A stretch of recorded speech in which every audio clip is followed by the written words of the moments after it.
In the heart of a vibrant Nigerian home, where laughter usually echoes, a heavy wall of silence had been built brick by brick. The air was thick with tension. Every unsaid word and every lingering grudge felt like a physical weight pulling them further apart. Amaka adjusted her head wrap, her eyes clouded with a sadness that even the brightest colors of her blouse could not hide. As the sun began to set, Chidi sought solace in prayer, kneeling by the bed in their quiet, shadowed bedroom. But his words felt empty. It was as if a thick ceiling had been constructed overnight, blocking his voice from reaching the heavens. Meanwhile, in the kitchen, Amaka leaned against the counter. She tried to whisper a prayer of her own, but bitterness choked her voice.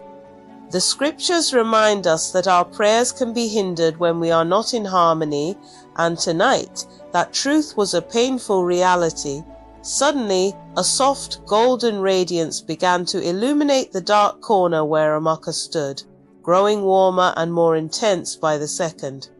Before her stood a majestic figure, an angel radiating pure light, with wings that seemed to shimmer like diamonds in the night. The angel gestured toward Amaka's heart, a silent reminder that the keys to heaven's gates are often held within our own capacity to forgive. As the angel whispered to her spirit, the ice around Amaka's heart began to melt, replaced by a profound sense of clarity and conviction. Across town, in the hum of a local cafe, Chidi sat with Tund, seeking the perspective he was too proud to find alone. Tund leaned in, his voice steady and wise.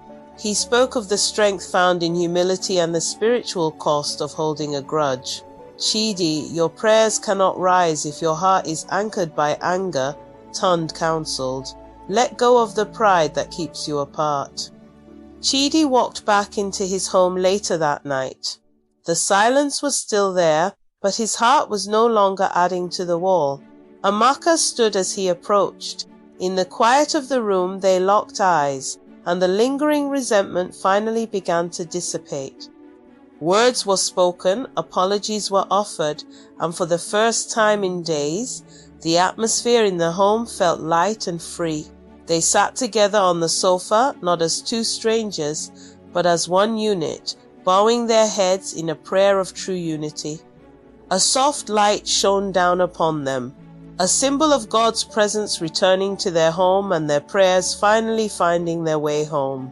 Remember, the strongest bond in a Christian marriage is forged through forgiveness. When we forgive, we unlock the heavens and find peace. In the same way, you husbands must give honor to your wives. Treat your wife with understanding as you live together. She may be weaker than you are, but she is your equal partner in God's gift of new life.